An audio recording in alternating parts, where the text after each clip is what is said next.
And here it is. It's the game of the week. Once again, as described earlier, I am the Lord ChiefRacka, number one ChiefRacker, talking to somebody who is in there Wednesday, Tuesday for me, Mr. Sean Lee. Hey, Sean. Hey, Nate. How's it going? You have a good product to talk about. So let's see how good my homework is. Mhm. Okay? Sean is the designer of a forthcoming board game called Cytress. That's Cytress. That takes place in a dystopian cyberpunk future, and it's an engine building game. Meaning, for those of you who don't study board games a lot, engine building games are ones where you use several different elements to create various point scoring systems according to your own strategy.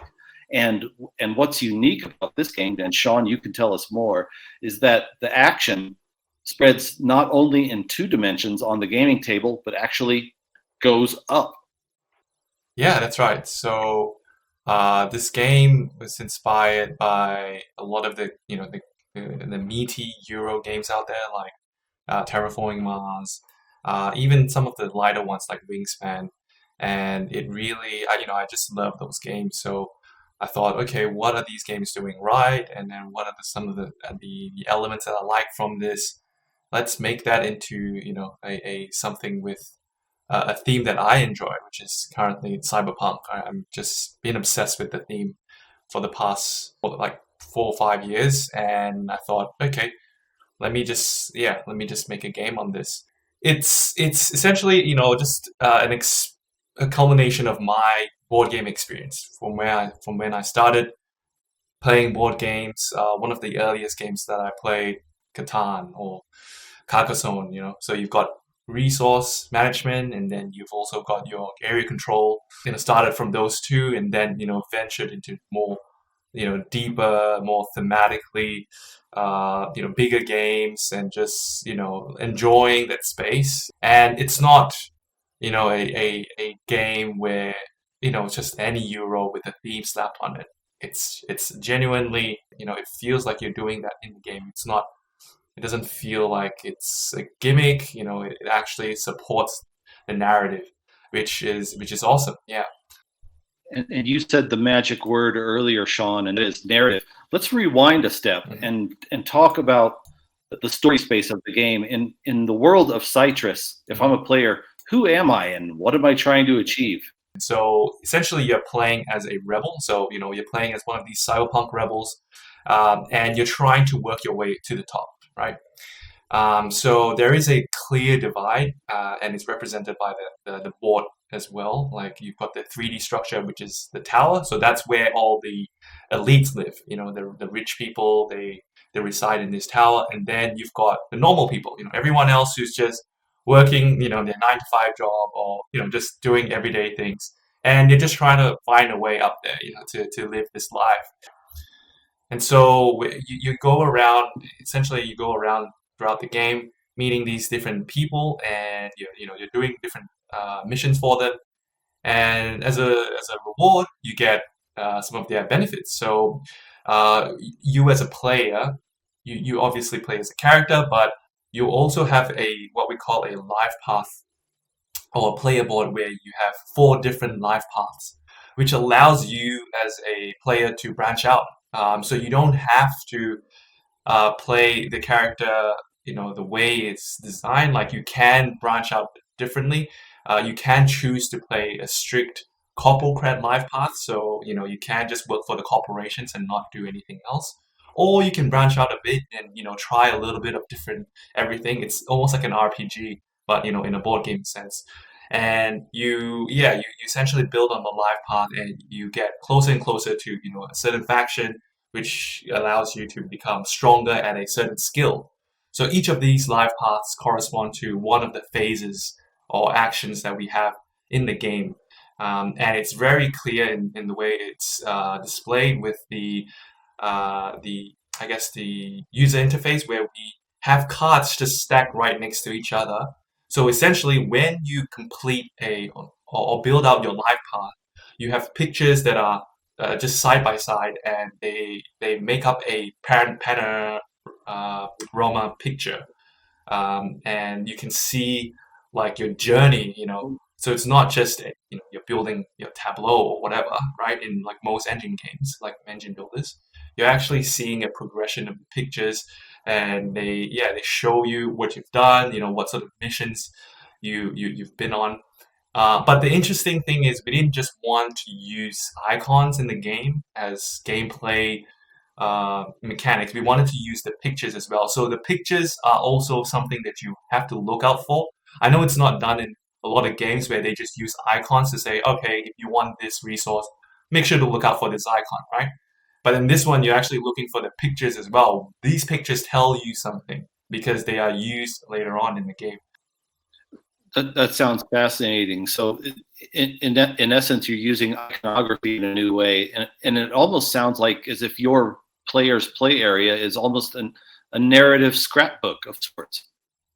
Yes, that is absolutely right. So I wanted to create like a history, like a log of what you've done, in your journey. I know most games they have, you put your cards down and that's it, right? But this one you're actually building out. You can actually see your branches, right? And the pictures, the illustrations that show that, so that it's not just the 3D structure that I'm always harping on about, like you're moving your characters up, but also in front of you you also have evidence of your growth, your growth as a character and what you're doing in this world of Cytress. And it sounds like the moving vertically off of the sort of the proletariat level of the board and up, and the combination of not only using the points engines but also seeing your unique collage it sounds like that's what's getting your playtesters immersed in what's going on. Is that right? Yeah, that is right. So obviously the most obvious thing when you see the game from 10 feet away or 15 feet away is you see, okay, what's this thing, what's this thing that's sitting in the middle of the table, and you go closer and then you see people just moving up their pieces, like hey, we're going up now, we're going up. And then you also see we have board tiles or map tiles that we literally call them mini maps because they represent where you are, in terms of where you've done your missions. So every time you do a mission, you actually put one of your markers or one of your crews on the map to say that, hey, I've actually done a mission here. No one is allowed to come here because it's already taken. And that's where you'll actually be looking out for opportunities to ascend to Stratus, right, to the stratosphere.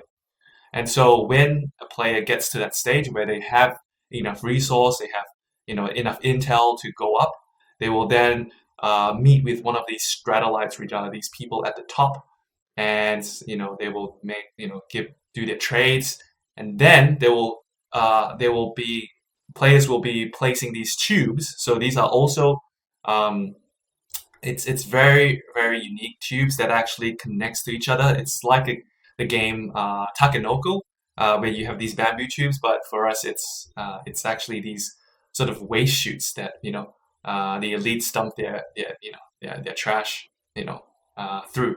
So you're actually escaping through these tubes, and you're actually putting them on the board as well as a physical representation while you're moving your crews up to the physical structure of Stratus.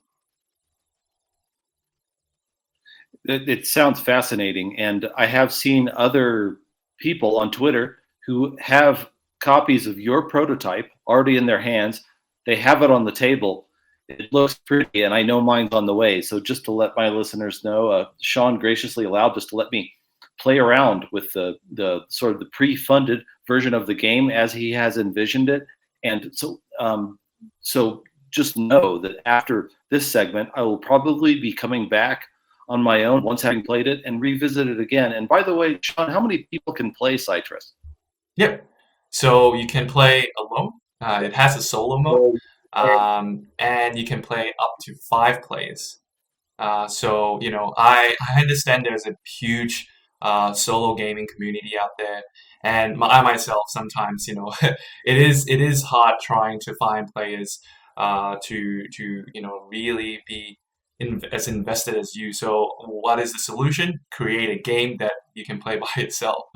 So The interesting thing about the solo mode as well, it is not just, you know, the typical, oh, beating your own high score situation.